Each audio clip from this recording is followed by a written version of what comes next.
Okay, mic's on. I have the pleasure of laying the foundation for what is obviously going to be a really, really great conference, but we're laying the foundation in a couple of ways. This panel is reflective. We're going to talk about the history. There's looking back at the history of this, which this whole debate, which can be quite far-reaching, or it can be, a history of 5 years ago. Our panelists have a wealth of experience and knowledge, and I'm very grateful to Amy and Access Now for pulling them together.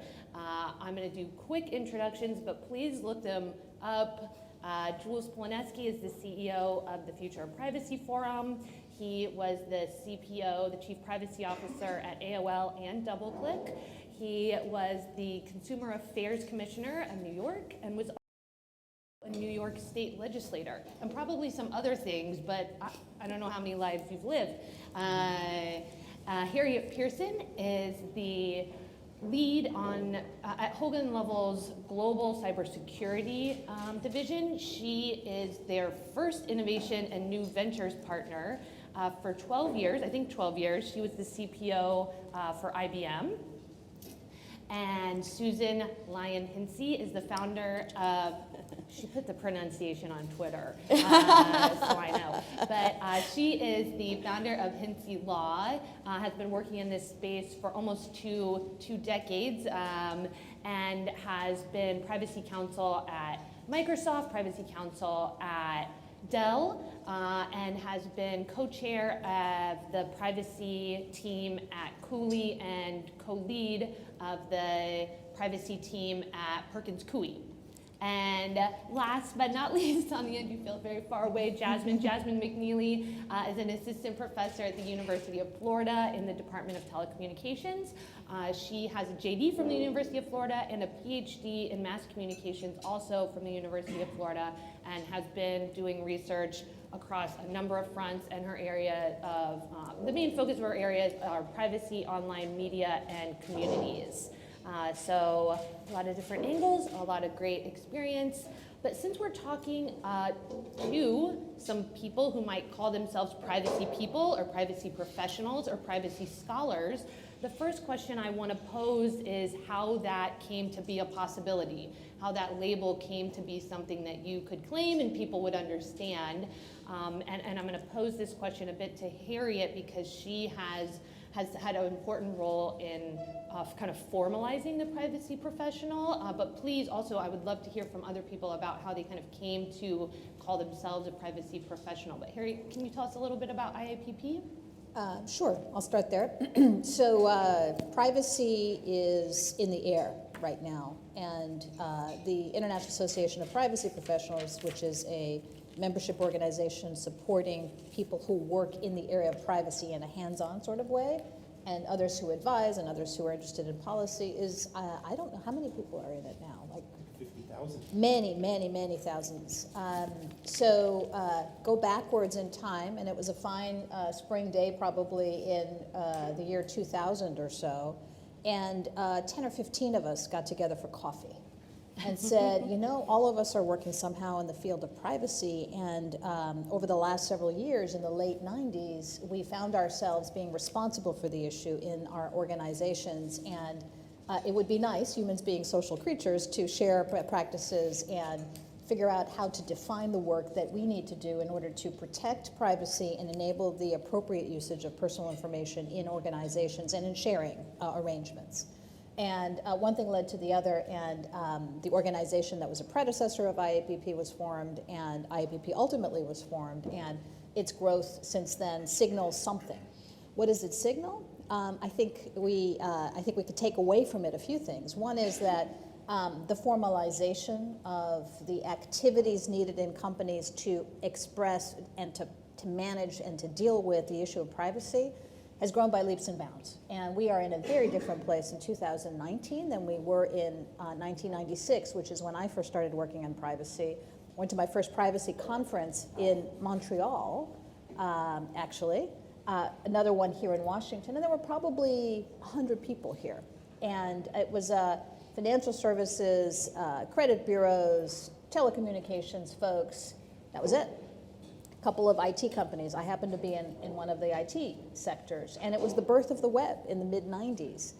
That was the group that was grappling with data privacy in a very significant way, but still a very small group. And the size of the community now shows the maturation, I think, of the methods and the support inside organizations for doing more.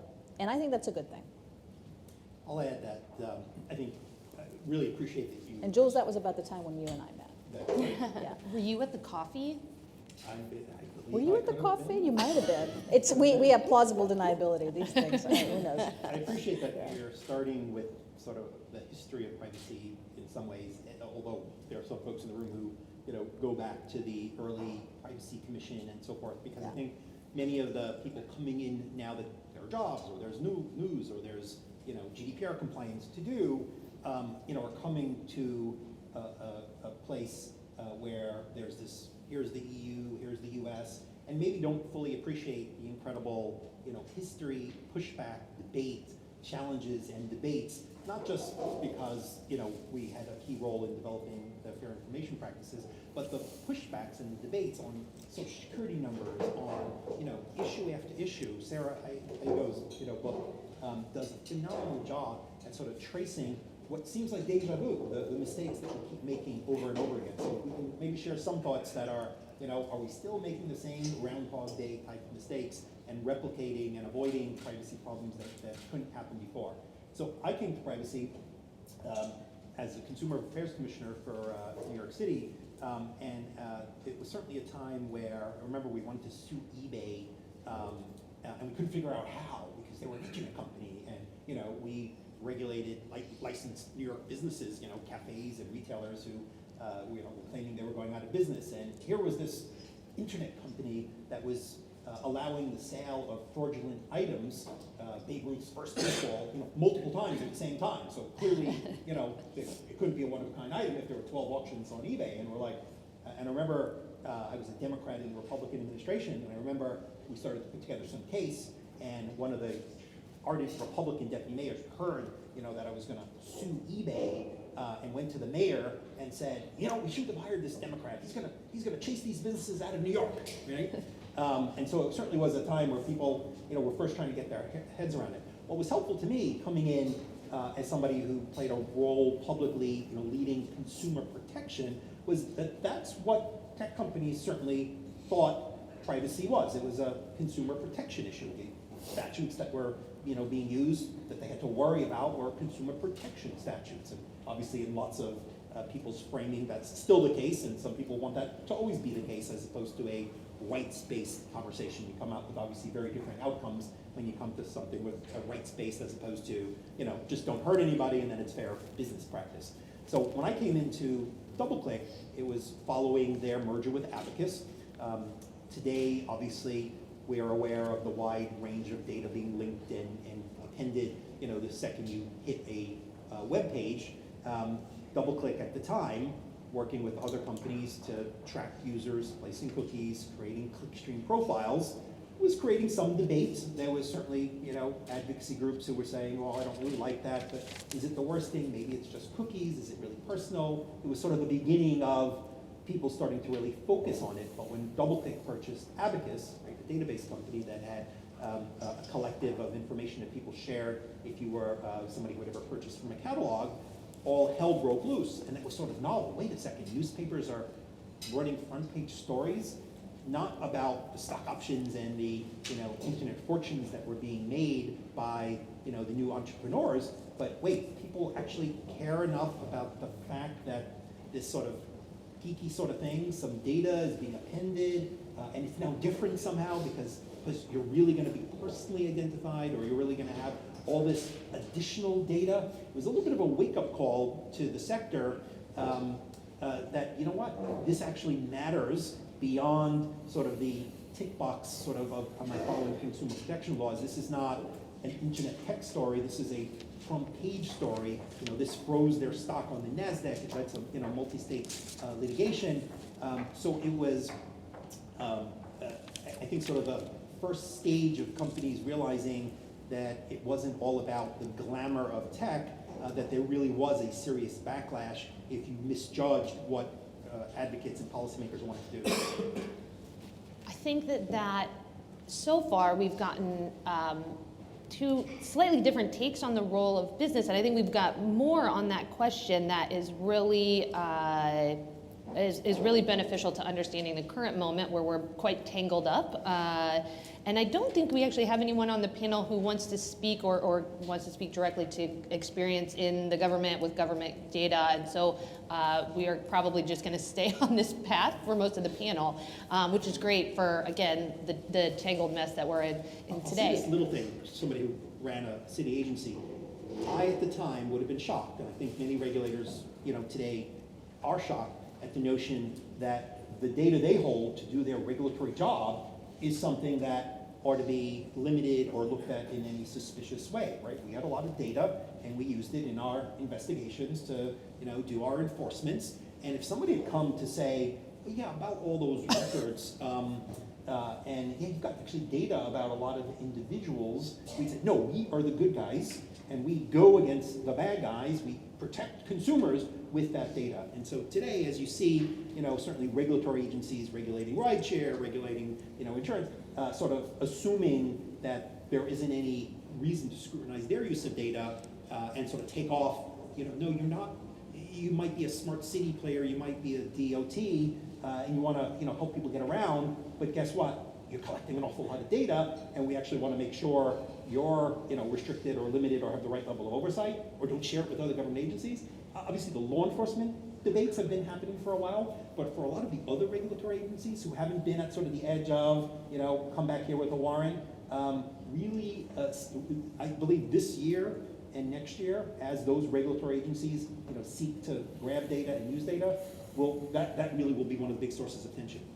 And so I think that it sounds like we're probably going to have this moment where different groups attempt to be the leading voice. And one of the questions I have is whether business should or can be the leading voice on privacy, especially given its deep roots in consumer protection, if it can, if it ever has. I'll do it for you, Jules. Well, I think, let me just fill in while you do that, tech support. There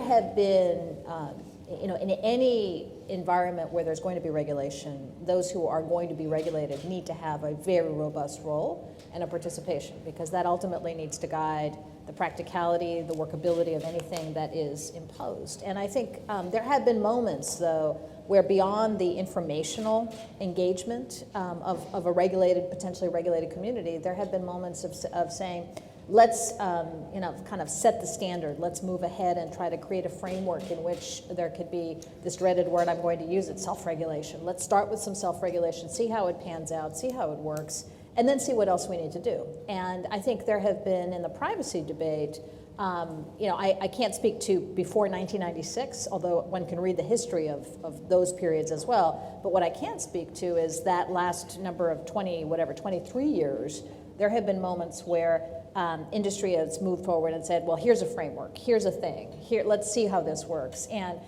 some have worked and worked really well, and some have not, and there are gaps. And lo and behold, we find ourselves in an environment right now where I think it was clear that at some point we're going to reach a point to say, there needs to be some gap filling. There needs to be something. And I think that's where we are. But as an example, it wasn't always preordained that consumer protection laws would be as powerful as they actually are. We can argue about whether or not they're not powerful enough, but at least they are powerful to say, wait a minute, you said you were doing something with data, but you're doing something different.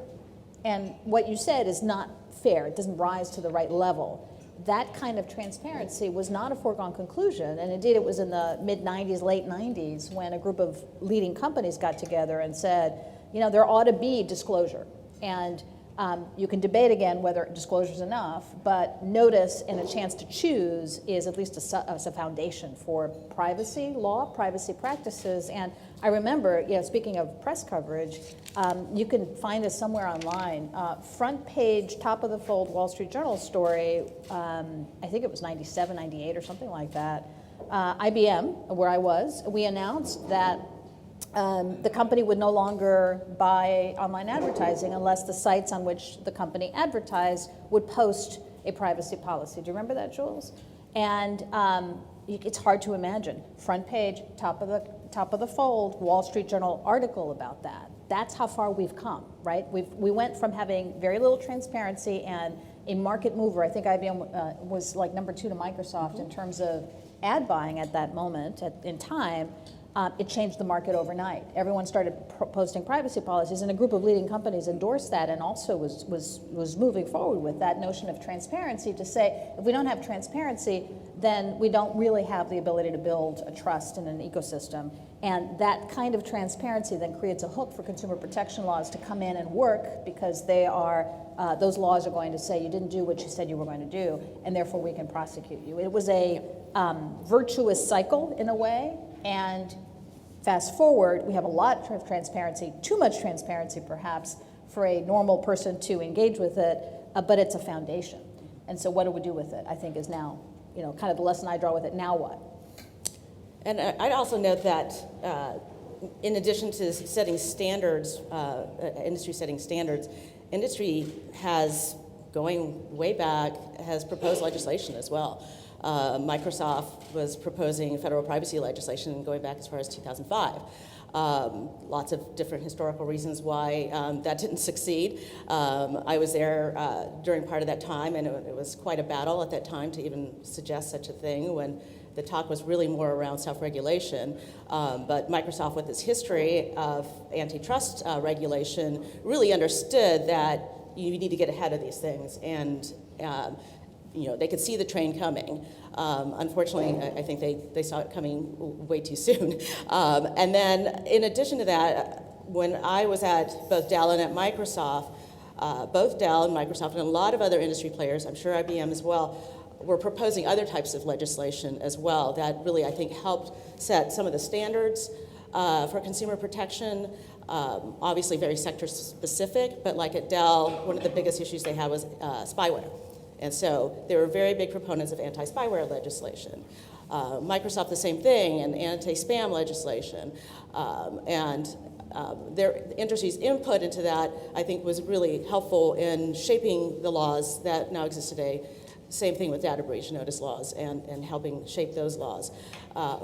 And so I think industry's always sort of had a voice in advancing a lot of these issues. As professionals, I think sometimes we see a lot of the things that can go wrong even in advance of what you might see in the news, and we try and anticipate those things, but we also understand sort of what are the technical limitations around, what can laws actually do, what can you actually do as a company to comply, and what actually works to help consumers. A lot of companies have ability, if they're ISPs under anti-spyware and anti-spam laws, to be able to actively enforce those laws themselves.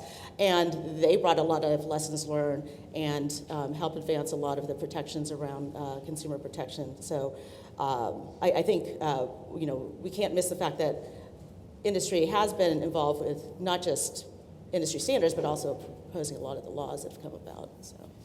Yeah, I think that this cycle of self-regulation until self-regulation doesn't work, and then we add legislation onto it, is kind of the American innovation policy in a nutshell. But we never quite stop at legislation in real life, because legislation is often not done properly, even when it has the right partners at the table. It's negotiated. And so I wonder if, Jasmine, you could speak directly to some fails in legislation. Sure. So going back to one of your first questions was, how did I get into space? I wrote my thesis on spam laws and the First Amendment. So looking at how states, but also the federal government, has attempted to regulate, so to speak, spam, or this way of communicating, way of persuasively trying to get people to do something, and usually something with their information, right? And what we found is that many of the spam laws are very procedural, in that if you want to send a email or a text or a fax, this is what you do and it will be legal. But it doesn't really, so procedural is one thing, and it helps with transparency, they have to disclose certain things. However, it doesn't get to the individual or the consumer side of it, and that is, we don't want to be receiving this in the first place, right? And so you have a law, or I should say laws, that are following these fair information practices, principles, but those fair information practices and principles don't really get to what it is that we're trying to do on the consumer or individual side. And that is, we don't want to be bothered for the most part. Or maybe we do want to be bothered, but we want a chance to choose when we're able to be bothered. And when you have notice and choice-based legislation, like much of it is now, it really doesn't offer consumers as much of an opportunity to be put on notice as, or constructively on notice anyway, as perhaps would be best for them to make the kind of choices that they want to make. So Woody Herzog talks about in his book that autonomy, giving people so much information, they can make all these choices is great, but if you have too many choices, then autonomy basically goes away, right? So if you disclose all this information in a privacy policy that people don't understand, it means absolutely nothing. Or in your terms of service, it means absolutely nothing, and people will make choices, we know, based on social science, that people will make shortcuts.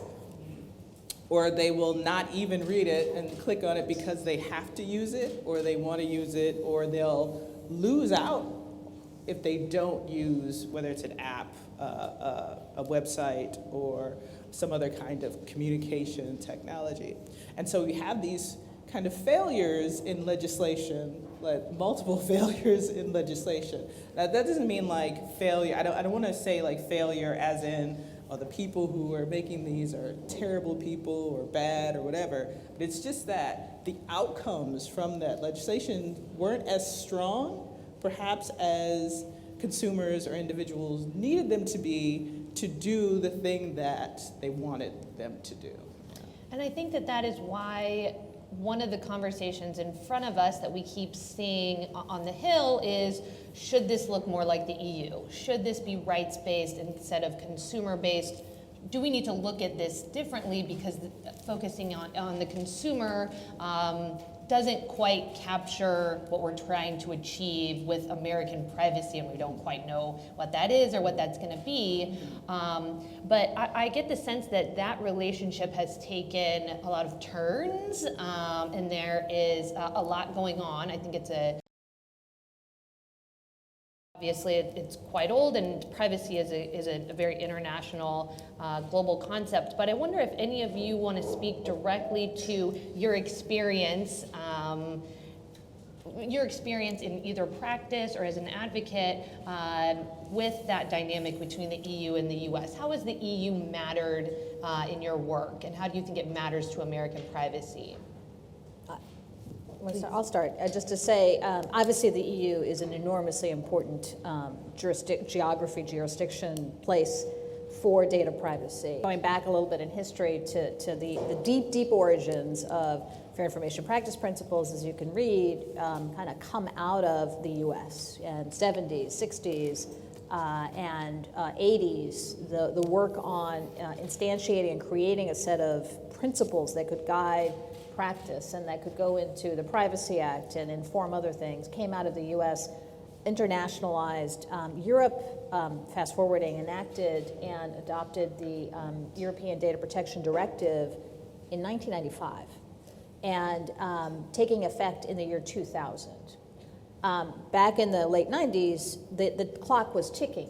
Oh, the Data Protection Directive would take effect in the year 2000, and it had in it data transfer restrictions, where personal data could not be transferred or accessed from outside the European Union unless there was an equivalent regime outside of the European Union. That set up a dialogue and a discussion between the EU and the US about, what does this mean? How could it, practically speaking, does this mean? And that concept was, I think, pretty new it was brand new to US industry, US policymakers.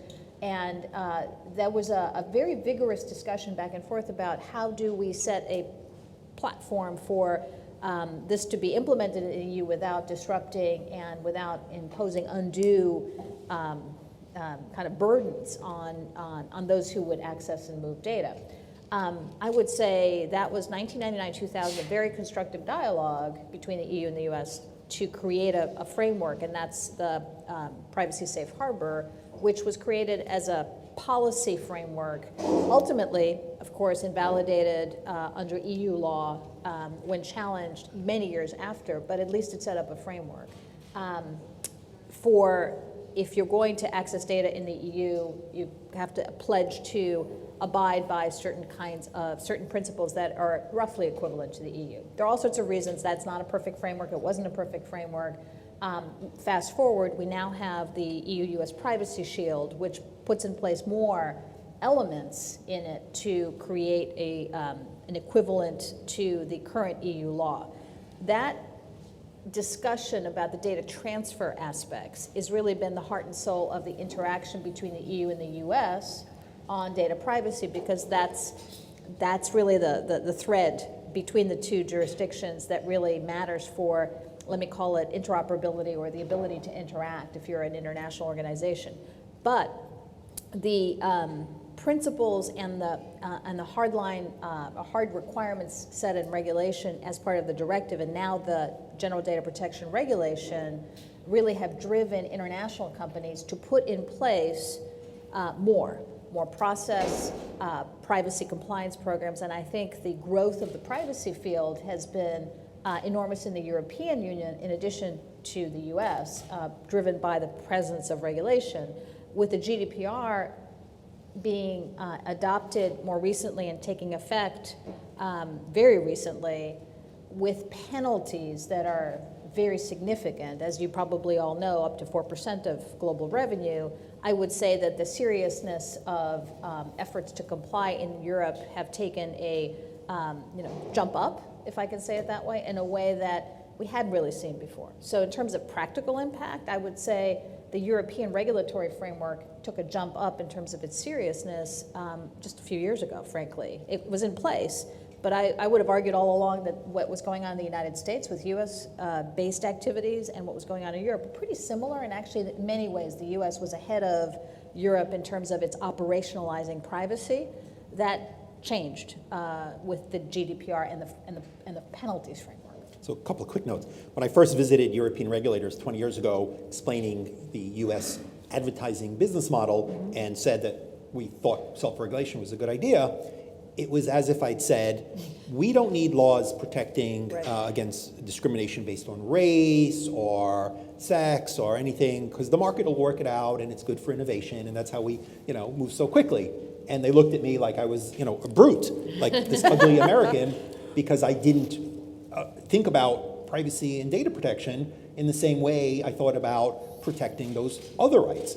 And I had a hard time understanding what they were really talking about when they said they had laws that protected that, because I didn't see anybody acting any differently. All the companies that were operating globally, every ad tech, every startup, were doing the same things in Europe, the same business models, the same data, and wait a second, if this was this fundamental human right, then why, when I checked into a hotel, was there a little thing saying, hey, we're sharing your data with law enforcement and blah, blah, blah, and da-da-da, and because I had a notice or because I ticked a box, my fundamental human rights were now validly protected, right? So Europe had this law, right? 80% or so of GDPR was in the directive, was reflected That's what a lot of people in local don't. national law, right? Most of it was in place. And European companies were clearly not running around because of penalties, because of the enforcement structure, because of the attention, right? So I think for a number of years, Europeans talked the talk, and occasionally there were cases, and obviously when it came to civil liberties pieces,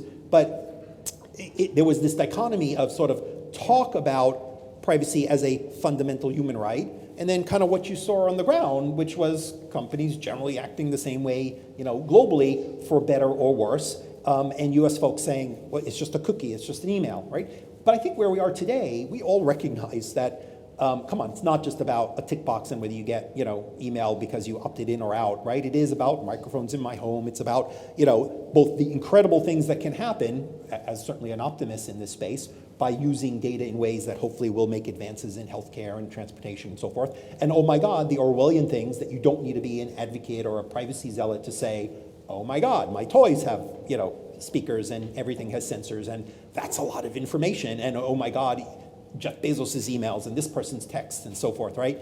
This is happening. You don't need to be a celebrity to be the target of, non-consensual photo sharing and all the things that are going on. So I think we are all embracing, I think globally, wait a second, rights need to be protected here. Now, the question is there going to be a way to do something inspired by the rights-based approach that the GDPR has now enshrined and have the flexibility, not for innovation. I keep urging my sort of friends in industry, stop saying that, because to some of our European colleagues or some of our civil society colleagues, it means, hey, my business model where I need to make money and what I think is good, it's okay if it violates some rights, right? That doesn't work. But can we take into account fully the other rights? Our student privacy and our student data team is here, right? How do we understand that there are inequities in the school system if we don't, in a proper way, study data, right? How do we make sure the census data is available so that, resources are allocated fairly, but we do the right things to make sure that the data isn't put at risk when we make it available for researchers? Are we going to be able to be faster and more flexible by having the values we all care about, and the Europeans care about too, enshrined in legislation?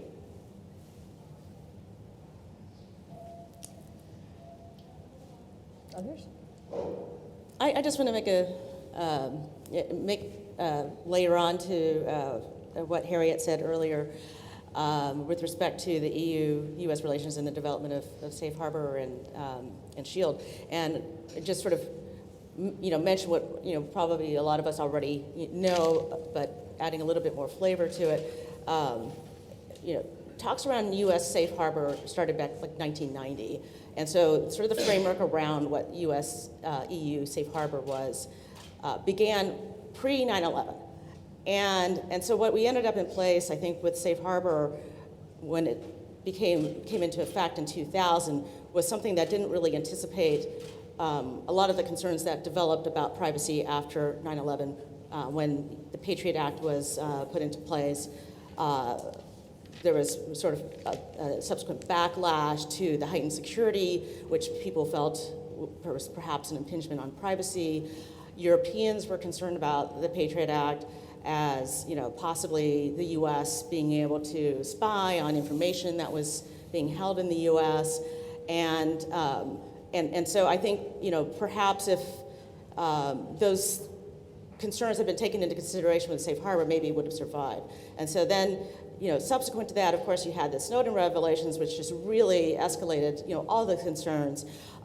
And I will note, though, that I think, Jules maybe touched on this a little bit, that with respect to how EU companies in the EU were actually implementing and complying with their own laws. Similarly, in the EU, it wasn't like, the folks in the EU were completely blameless around, their own surveillance techniques as well. But because of the information that, that was so much more visible, I think, in the US, that really escalated the concerns much more so with a focus on the US and what the US was doing rather than what the Europeans were doing.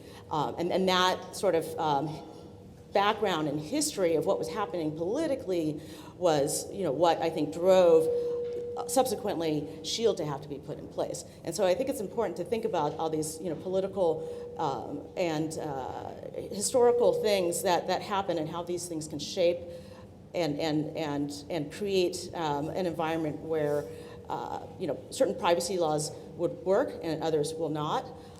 I think also understanding the EU perspective on privacy from the history that they've come from is another thing that we need to understand and take into account.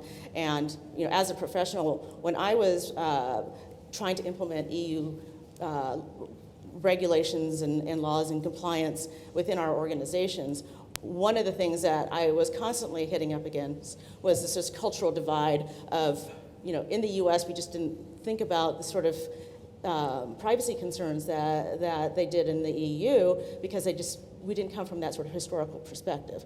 We've never had, we don't have the kind of history where our, rights were taken away. People, we had some history. We like to ignore those histories a little bit more so, though. But maybe not as a big an event as the EU had that had such an impact on how they viewed and shaped their views of privacy. And so a lot of what I did as a professional, and I'm sure you probably did, Harriet, too, was just educating people like, no, they really care about, the fact that some of these political beliefs should be protected, whereas here we think about our political beliefs as just everybody wears it on their badge, they wear t-shirts, they put signs in their yards, we sort of announce our political beliefs where that's much more of a shielded and guarded thing in the EU. And so a lot of what we've had to do throughout the history has just been helping educate people on that front. I'm going to go off script here just based on some of the things that you just said and pose this a little bit to Jasmine. I want to know when we we moved away from, like you mentioned with spam, an attempt to just let people be non-users. Consumers are people who have some relationship with these companies, and there's a sense that Americans can handle this as consumer protection law, but then there are a lot of people, based on a history of surveillance, that don't want someone else deciding that their data has been treated fairly, or that it's going to be fine and we're going to hand it to somebody, but don't worry, there are other protections in place. And I want to know when we decided that, when did we give up on opt-out? Like as a thing that we were going to build tools for or laws around or those ideas, and instead we were going to put this emphasis on procedure and trust. And how do we consider that in recent history? Yeah, so I don't know if we gave up on it or if it's just been something that has been tried and people haven't really enforced as well perhaps as they could or should. I think one of the issues, and kind of it's a background conversation here, is that in the United States particularly, we don't really have a conception of what harm is as it relates to privacy or invasion of privacy or well, we have a conception that's just an economic perception. Exactly. There you go, right? So we leave out the human, we leave out the community, and we think about the economics. And we have a real problem in the United States with thinking about certain kinds of privacy invasions or surveillance as psychic harms, and we have a problem with compensating people or remedying psychic harms, right? Those aren't things that we want to remedy because it seems to, attenuate it or whatever the case may be. And we have real problems with the collection of data on people, particular kinds of people, and the disparate impacts of the collection of data. So when we look at the laws that we have related to people and the collection of data, we have a lot of anti-laws, but they don't really get to the heart of what happens when people are surveilled or when people's privacy is invaded. So we have our tort law, right? Common law or state-based laws. We have our banking laws, we have wire fraud, we have our wiretapping laws, right? Which are all anti-surveillance, anti-data collection on people, but how they're used or enforced is disparate across all kinds of people. And so I think that's a problem we have in the United States. And not just in the United States, but across the globe as far as different kinds of people and what happens when data is collected. We haven't really talked about on this stage the government. I think Jules mentioned it earlier, government agencies and the collection of data. But we can't separate government collection of data and corporate or organizational collection of data. In fact, they work in concert a lot of times now, right? So we see those scooters, they're on the curb right now, and so governments are studying how are people using these scooters, and so they're collecting a lot of personal data, and an organization has that data they're collecting, the government may have access to it. So questions arise about the privacy implications of collecting all of this data on people, and who are the people in the city who may use this, and what could happen, or how could that data be used then as surveillance in particular parts of a city like DC or New York or Detroit, right? And so I think when we think about the laws that we have, all of them in tandem, we have a real problem with how we conceptualize privacy and surveillance within the United States and who it traditionally has impacted. Yeah. One place where Amy and Access have been, I think, very helpful, certainly in my learning and around Washington, and RightsCon is a great example of this. You know, those of us in power, those of us who are privileged, those of us, you know, may not have, you know, the memory of, you know, European, you know, countries, you know, taking each other over and the Holocaust and sort of that history. But there are lots of communities who today in the US do live with a very real concern about big companies, about government, about just powerful people, you know, that they deal with. And I'm not sure that those views get heard. There are communities that are feeling sort of discriminated and oppressed, even by what others might think is a benevolent use of data. You see this in schools, you see this when it comes to, you know, even I remember at a program about serving the homeless, and I was sort of like, of course we need data. How do we know how many people are homeless? How do we know whether they're homeless because of mental health issues, because of alcoholism, because of income, because of domestic violence? We need the data, because only with the data, right?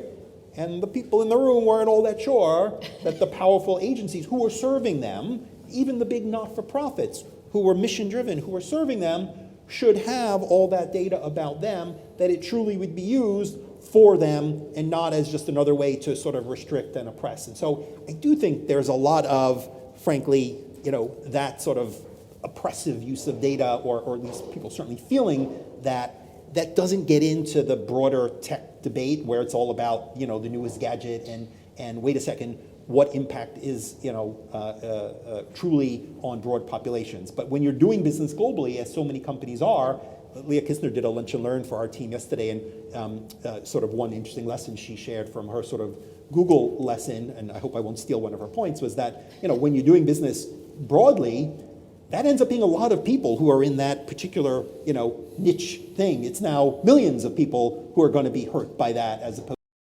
being sort of a one-off thing that you can't design your product around. And so I think, you know, Access is one of the rare places where you do sort of pull folks who are worried about lots of rights, and so they're also going to be part of the privacy conversation. But again, the advantage of having folks who come to that is they're not coming to privacy just as a opt-out or a tick box, right? It is about how is this technology being designed to support me and not restrict me, and they don't always agree with the privacy advocates, because there may be places where they do see a harm that a privacy advocate doesn't see, or where they do want data used because of the broader view on autonomy. I'll close with this thought. The self-driving autonomous vehicle thing is a perfect example. You've got, you know, some consumer group saying, no, we want a driver, no, you know, go slow. And then you've got some people in the disability community saying, I'm never going to be a licensed driver. This, for me, is an autonomy, you know, that I want. And so let's be smart, but I want the data being used to sort of power those services. Those are the good conversations, as opposed to sort of the tick box conversation. So I think, like, this conversation we're having is about data, about information, but we have to start out with a foundation that data is never neutral. Data, even as collected, always has bias built into it. So while it can be good for innovation, we have to always remember that impacts are already built into, like, the data. Like, what are the things that we're collecting? How are we labeling that? What is it for?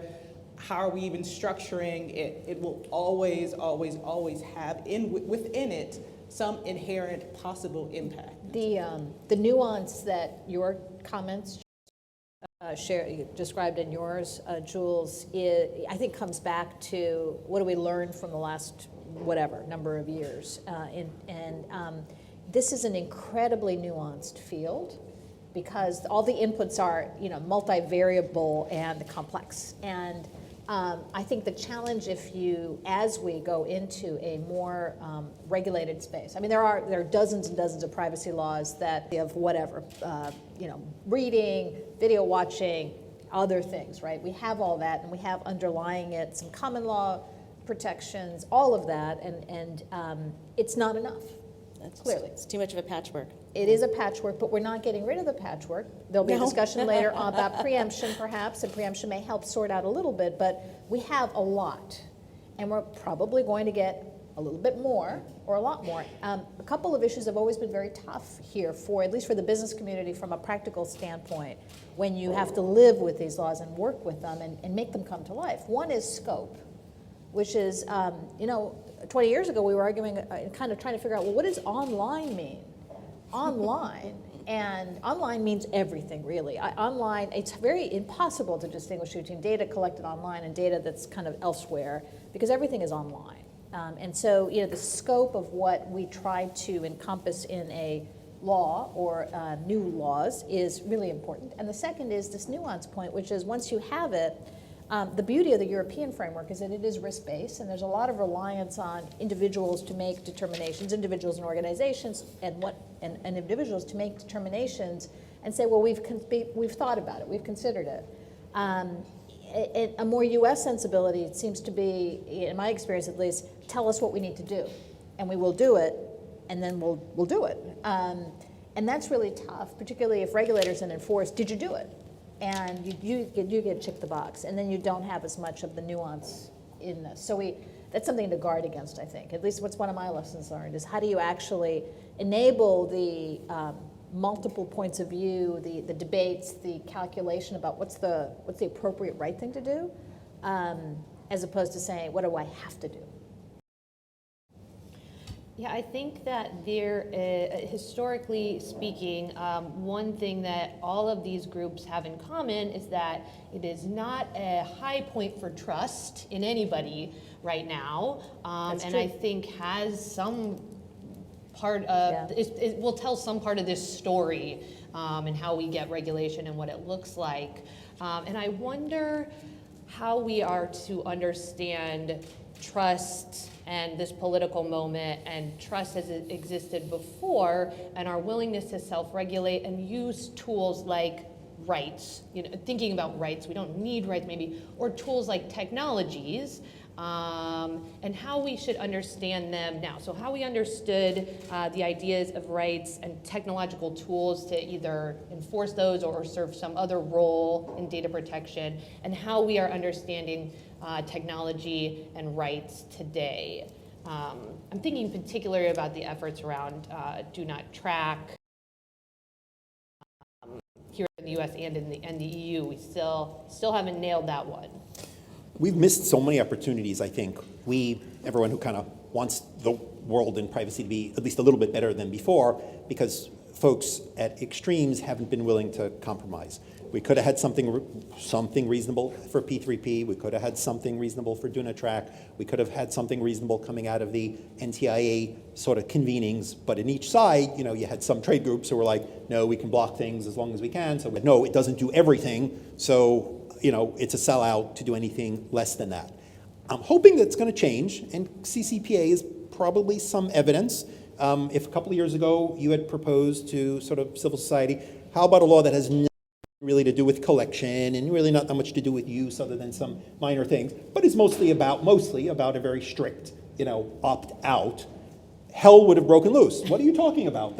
Where's the FIPS there? That's a lot of one thing. When I see people call, and by the way, it doesn't apply to government, doesn't apply to not-for-profits, right? Doesn't apply to employees. It looks like that's getting amended. I saw the committee movement, yesterday. And we'll call that a GDPR-like law because the definition of personal information is broad, and there's an access right. Some of those rights that again have been important FIPS for a very long time before anyone breathed the word of GDPR. But here today, because it does have some strict pieces, and because it has passed in the way it did as sort of a people's thing, everyone is, championing it certainly on many, advocacy sides as great, we want that. It is a compromise that got stuff done with all the issues and problems that people have, one way or another. And I think what one lesson I take away is we probably could have had something, not perfect, that would have been a compromise, that would have given people better browser controls with do not track, but in each time it would have meant some people saying, well, you're going to get a better way to do that, but no, it doesn't stop all tracking or most tracking. It only does that a bit better. So the challenge of self-regulation, I think, has been that the really hard stuff, as someone who spends a lot of time doing codes and best practices and has sort of the scars, to show for it, we've not had a willingness often by folks to sort of compromise, and I get why, right? If you're a trade group and you can block stuff, then why compromise? And again, if you're in civil society and someone's going to critique you for sort of selling out and only getting, 1 out of 4 things, well, maybe that, maybe that's not a good compromise. But as a result, there hasn't been a lot of progress until we've come to sort of a head now where maybe we'll get, I hope, a good federal law that will involve lots of compromising to leave us far better off, I hope, than we are today. The role of technology here to implement privacy safeguards or to get rid of privacy issues because you take data that's associated with an individual and now it's no longer associated with an individual.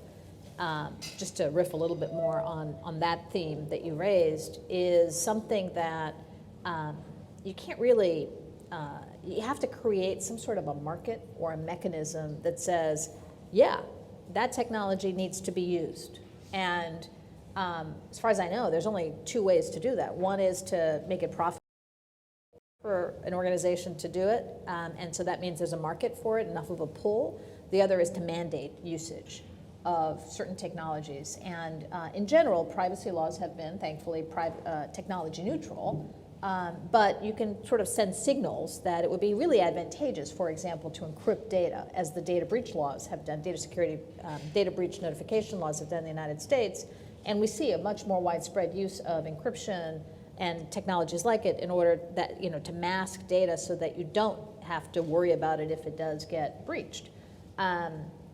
Privacy enabling technologies, there is a whole subfield in this field of the study, the development of those technologies. There's that is where I would use the word innovation. There's a lot of innovation here that could be unleashed and is starting to get unleashed because privacy has risen in the agenda of the market and of government officials, waiting to be let out. And I think that can take a lot of these issues off the table. I think you can have automated techniques to try to root out instances where the data is not being neutral. You can have the use of encryption or other techniques to try to de-identify information and not make it associated with individuals, et cetera, et cetera, et cetera. But we're at I think a very important point this particular next few years to try to set a signal or not, and try to set who actually, will it be the FTC, will it be others who will be really important voices in creating a landscape where this kind of innovation can be unleashed. And there are many who would love to do it. And I myself, back when I was with a specific company, I work with tech companies now, is you have many people who could do interesting and wonderful things, but they need a pull. Yeah, I think you hit on something really important, which is,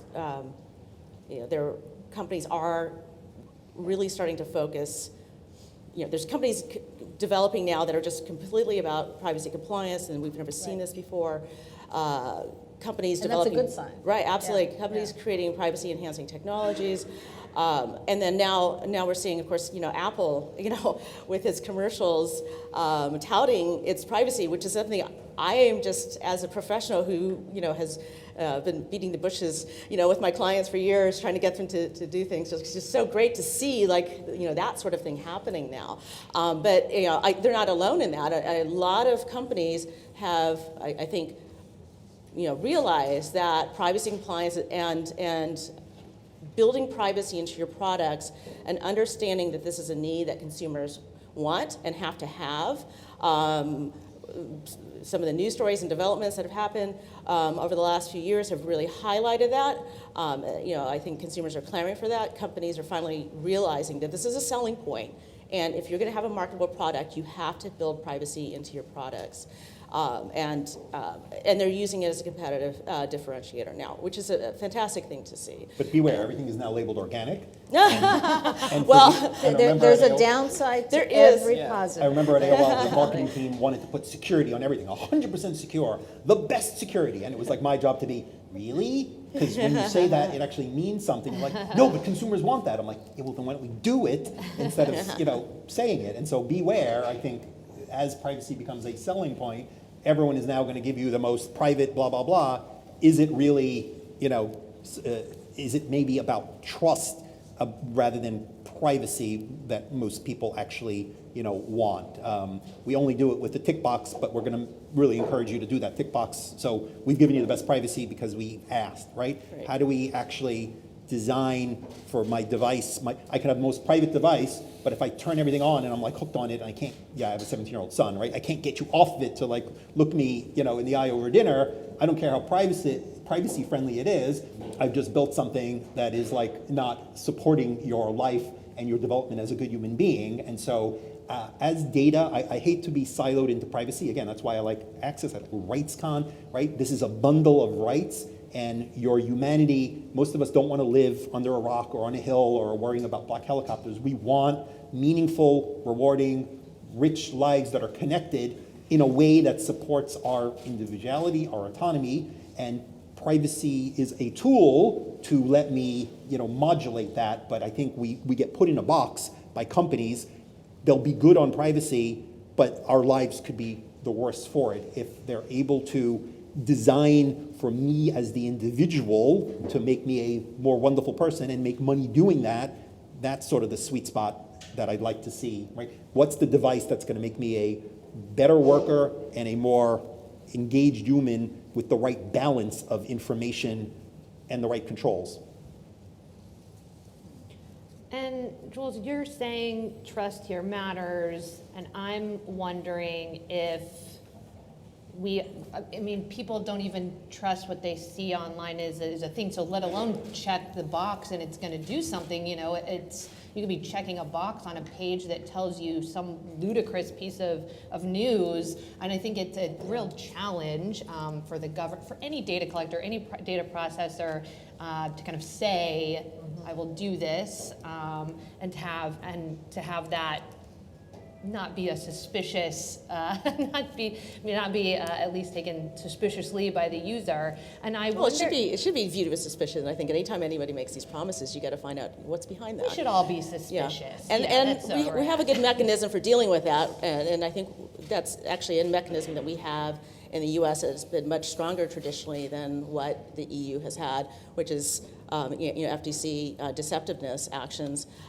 They can go after companies who make these sort of promises, and if they haven't substantiated the promises they're making around privacy, we have a long tradition of what can be done about that, and that's been a long tradition of enforcement, very effective enforcement, and frankly, something that the EU hasn't really focused on themselves. Yeah, that's right. They have kind of said that with GDPR there will be this new kind of focus on enforcement. Is that something that's shared across the panel, that the FTC is where the action's at for the future of privacy in the U.S., that it's where the action has been, and they just It's need interesting. more? It's really interesting to watch how the commission has, over the last whatever number of 25 years, grasped and really, I think, very thoughtfully expanded its role under existing statutory authority. I mean, it's Section 5 of the FTC Act is genius. I mean, very, like, 2 sentences. Here we have a privacy and a consumer protection agenda with a division, with enforcement authorities and resources.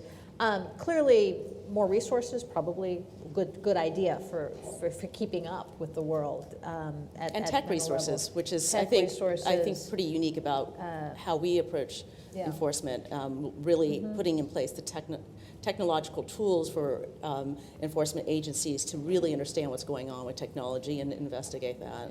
But I would. So, yeah, but is that enough? I don't, it's a debate, I think, that needs to be had about, is it privacy or is it consumer protection? What is it that we're trying to do? And is the past approach has worked in particular because it has been very building on precedent, thoughtful And so it's a question mark, you know, if we're gonna go into a more regulatory environment with a more traditional regulatory interaction, how do you structure that?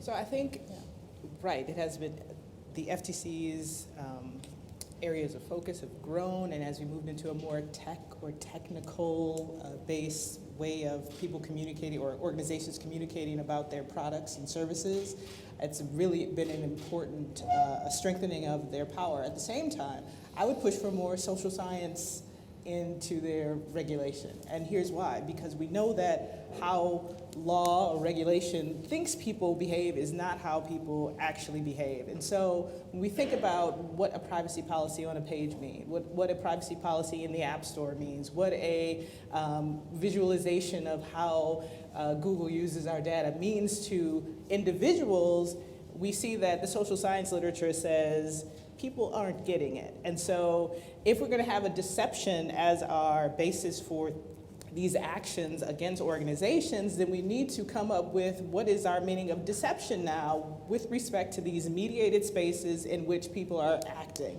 Because it's not the same as the advertisement of Listerine or the advertising of the shave gel, where we used it on sandpaper, right? And it was actually sand. It's a different space. It's a different way we are making our decisions. It's a different way we are behaving because this is a different way of doing things. And I think that's an important thing we need to really deal with respect to when we are making these regulations and laws. And Jules, you have said that privacy is one slice of this, and Europeans have this kind of divided up in a way that is sometimes handy and sometimes confusing, where we have data protection that does a bunch of work, and then you have privacy that does a bunch of work. But you've mentioned a lot of things that are beyond the scope of privacy. And do you feel like the FTC is a good place to kind of capture all of these or most of these concerns? Or do you think that we need to go elsewhere and restructure that governance mechanism? There are regulators in every space who really know their space, who know the way data can and should be used in their space. And so I think the FTC has this umbrella role, but I don't think that other agencies and other points of expertise don't have roles to play as well. I'd like to see the FTC using its bully pulpit a lot more than it does. It's not their way of acting. Occasionally an individual commissioner will sort of take on an issue, but I think most folks out there kind of want to understand where the lines are, and there are lots of gray lines today, and they see their competitors doing stuff, and well, there isn't an FTC action, so how can they not do it if others are sharing location without telling you about it other than in a privacy policy, and that's sort of the de facto. How does anyone say, oh no, I'll actually ask for permission and lose 50% of my people choosing when that's not the norm? The FTC seems to think that's not okay, but we're going to have to wait until they maybe bring some actions. They, I would argue, should have a little bit more of a bully pulpit to send messages about where they care and where they're going. They speak only in these very formal sort of reports, and then in their settlements, there's a lot more of a voice, I think, for sort of an active voice, number one. Number two, why aren't we helping more? So what has been helpful, I think, in the last couple of years are media who've got tech-savvy support, who've been exposing, look at this problem, look at that problem, and driving a lot of the debate. But why aren't all of us, civil society, companies, and others, doing more to actually put together careful investigations, here's exactly why this in particular is happening wrong in this sector. Oh, and by the way, we approached them and we told them, and they said, we don't care. Or we reported it to sort of the platform, and they said they don't care. I think there's a room for industry watchdogs. When I was the Consumer Affairs Commissioner, I'd get complaints from people who'd buy a diamond, and they'd buy it on 47th Street, right, which is where you went to get a deal, and then they'd get it appraised, and then they'd call us and say, I paid $5,000, and it turns out this thing's only worth whatever. It doesn't have as many carats as I thought. What are you going to do about it, right? And I'm like, I don't know. Maybe we'll try to sue them if we can.